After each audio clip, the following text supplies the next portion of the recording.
यही आते आते यही पूरे देश में हाल है। हर जगह सेक्स रैकेट और काले धन वालों का बोलबाला है। पूरा सरकार सारे कहीं छापे, हम काला धन पकड़ रहे हैं। काला धन तो तुम्हारे मंत्री सुरेश खन्ना और संतोष गंगवार डलवा। आदित्यनाथ योगी ने अपने गुंडों द्वारा हमें बरेली से भगवा दिया कि आप सारी मीडिया में बदनाम कर रही हैं। इससे उत्तर प्रदेश सरकार की आदित्यनाथ योगी की छवि खराब जा रही है। विनायक अस्पताल में उनके मानव अंगों की अब करोड़ों रुपया योगी मोदी को देते हैं। ये करोड़ों रुपए का व्यापार चल रहा है, जिसके दलाल मेरे पिता भी हैं।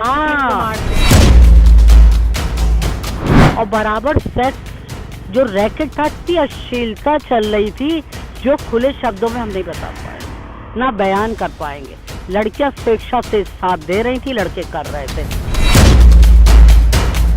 मुझे वही प्रताड़ित कर रहे हैं कि तुम भी इसी रैकेट में जाओ, अंकलों को खुश करो तो तुम्हें घर में रहना। हम एमडी, हमारे नरेंद्र मोदी जी के ऑर्डर है कि युवा लड़कियां बैठेंगी। आप बुढ़िया कहाँ से बैठ गए? यूपी में ये हाल है। काला धंधा। एक सेकंड, लड़कियों को ड्रग और शराब पिला के बैंक के अंदर अश्लीलता करके, बलात्कार करके, फिर उनकी किडनियां बेची जाती हैं। 50,000 करोड़ प्रवासियों के लिए नरेंद्र मोदी ने जान के संतोष गंगवार को दिया और सेक्स रैकेट में बंटवा दिया। बरेली छोटा शहर है, लड़कियां सिगरेट, शराब, नेकर और नेकेट हो जाती है। ये आदित्यनाथ योगी की शर्त है, यही मांग। और वीडियो से देखते हैं, तफरी लेते हैं नरेंद्र मोदी। नरेंद्र मोदी बहुत ही गंदा चरित्रहीन नेता है।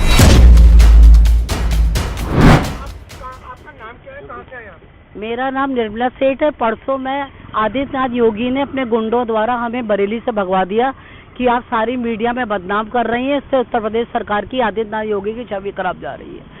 और ये संदेशा कहलवाया संतोष गंगवार ने, सुरेश खन्ना ने, अनुपम कपूर ने, जो विनायक हॉस्पिटल के एमडी हैं, और राजेश अग्रवाल ने। चारों तरफ के गुंडे हमारे पास आ गए, लेकिन वहाँ की मीडिया आप जैसी अच्छी थी, घेराव कर लिया, हमारा बचाव कराया कि इनकी हत्या नहीं होने देंगे। पूरी मीडिया खड़ी हो गई तो सब गुंडे भाग गए। तो कहने लगे कि बरेली छोड़ दो, अपनी बकवास दिल्ली जाके करो। तो परसों हम आए बेटा, यहाँ पे दिल्ली आए। दिल्ली में पहले बस अड्डे में बैठने दिया गया, इज्जत दी गई। जैसे रेलवे स्टेशन आपके नंबर 1 में बैठे तो वहाँ के गार्ड से रेलवे के अधिकारियों ने कहा, अरे ये वही आई है बरेली का मामला लेके बड़ौदा का। ये कनॉट प्लेस में भाग रही बैठी हुई थी। कनॉट प्लेस के व्यापारियों ने कहा यहाँ अश्लीलता वाला प्रोग्राम चल रहा है, वही लड़कियों के कपड़े जो भी था, ये हमारा मैटर नहीं है, लड़कियों का है।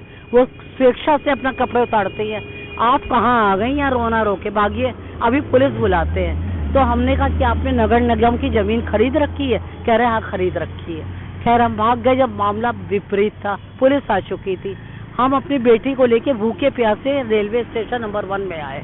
नंबर 1 के प्लेटफॉर्म में गार्ड ने स्लीपिंग वेटिंग रूम में 1-2-3 घंटे बैठने दिया। और बराबर सेक्स जो रैकेट था, इतनी अश्लीलता चल रही थी जो खुले शब्दों में हम नहीं बता पाए, ना बयान कर पाएंगे। लड़कियां स्वेच्छा से साथ दे रही थी, लड़के कर रहे थे। और गार्ड कह रहा था इन दोनों को भगा दो, और वो रैकेट वाले जोड़े कह रहे थे ये दोनों आड़े आ रही हैं। तो हमसे गार्ड कहने आया आप छोड़ दीजिए, 4 घंटा हो गया, बहुत आपने वेटिंग रूम यूज कर लिया, अब जाइए, अब हम बैठने नहीं देंगे। तो हमने कहा तुम्हारी स्टॉल से चाय नाश्ता खा रहे हैं, सब कर रहे हैं, जैसे सब बैठे हैं, टिकट एंट्री हुई है, क्यों नहीं बैठने दोगे? कह रहे हमारे नरेंद्र मोदी जी के ऑर्डर है कि युवा लड़कियां बैठेंगी। आप बुढ़िया कहाँ से बैठ गए? ये कहा।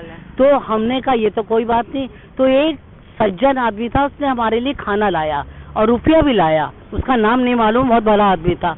रुपया देके खाना खिलाया दिया, गार्ड ने खाना फेंक दिया और हाथ मरोड़ के भगाया। पूरे देश में मोदी सरकार है। हाथ मरोड़ के बाहर करने लगा। तो कुछ समाज सेवी लड़के आ गए, अब जैसे कह रहे ये क्या कर रहे हो माता जी के संग, चली जाएंगी।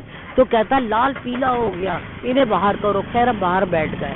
फिर हमने रेलवे के स्टेशन मास्टर से आज कहा कि ये अराजकता चल रही, गार्ड को हटाइए। वो तो और ही खराब निकले, उन्होंने पुलिस बल से बाहर कर दिया कि हाँ थक गए।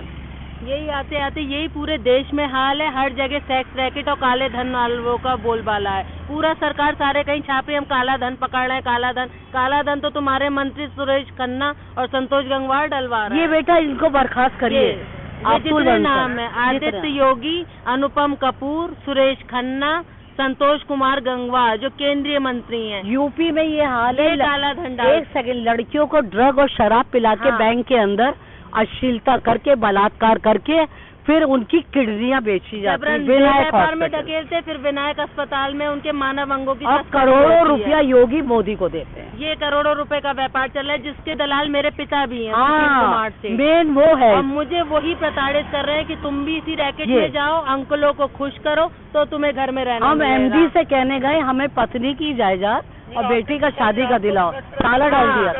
हाँ, ताला बेटा डाल दिया। ये मेरे पिता जो बैंक ऑफ बड़ौदा और ये संतोष गंगवार सुरेश खन्ना के दलाल है, मेन आरोपी सुशील कुमार सेठ। इनको संरक्षण दे रहे हैं योगी और सुरेश खन्ना, सारे उत्तर प्रदेश के मंत्री कि अंकलों को खुश करो, बैंक के आला अधिकारियों पे जाओ, रैकेट में शामिल हो तो तुम घर में रहोगी, नहीं तो घर से बाहर जाओ। हमने रेलवे से कहा मुझे इलाज करा दो। बेटी घर से बाहर है और सारे रिकॉर्डों में वो सेक्स रैकेट चलाने वाली शशि कपूर दर्ज है। यही पूरे उत्तर प्रदेश में हो रहा है। रेलवे ने दवा दी न रेलवे में, हर जगह। सरकार से आप लोग क्या चाहते हो? ये मुख्यमंत्री योगी बर्खास्त हो, कुछ और को मुख्यमंत्री बनाया जाए। मुख्यमंत्री ये माफिया मुख्यमंत्री महेंद्रनाथ पांडे बना दिए जाए, दिनेश शर्मा बना दिए। बहुत सरकारें उत्तर प्रदेश में आई, वो भ्रष्टाचारी भी थी, लेकिन इतनी उत्पीड़न की कोई सरकार नहीं थी जो माँ बेटी को सड़क पे कर। लोग इतने साल रह गए, इतने साल से हम उत्तर प्रदेश में ही रह रहे हैं, कोई सरकार ऐसी मैं अपनी सरकारी पेंशन में जिंदा हूँ और ये टीचरी करती है। आदित्यनाथ योगी को बिल्कुल बर्खास्त किया जाए, चाहे बीजेपी किसी और को सीएम बनाए। ये सुरेश खन्ना ने बुलवाया। बैंक ऑफ बड़ौदा बरेली का काला धन क्यों नहीं पकड़ रहे?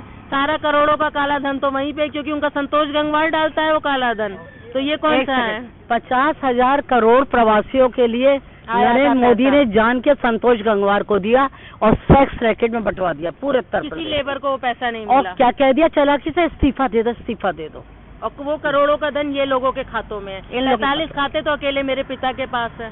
और रैकेट बढ़ता जा रहा है, यहाँ भी आ जाएगा। 2-2 खातों में मुसलमानों को जेल हो जाती है। अंसारी, अतीक अहमद जेल में सड़। बरेली छोटा शहर है, लड़कियां सिगरेट, शराब, नेकर और नेकेट हो जाती है। ये आदित्यनाथ योगी की शर्त है, यही मांग। और वीडियो से देखते हैं, तफरी लेते हैं नरेंद्र मोदी। जो ये शर्तें पूरी नहीं करे वो तो हमें नरेंद्र मोदी बहुत ही गंदा चरित्रहीन नेता है। निकाल दें हम लोगों को देश से बाहर, हम लोग तो खुशी से चले जाएंगे। हम इनकी शर्तें नहीं मानेंगे। कह दीजिए, कहना ये दोनों व्यापार की शर्तें वो हम नहीं मानेंगे। कहना चाहे वहाँ पाकिस्तान भेज दो, कनाडा भेज दो, छोड़ दे, नहीं तो हमें देश से निकाल दो। और कहना जब आप चले जाओगे तो वो आ जाएंगे, तब आ जाएंगे इस देश में। ठीक है।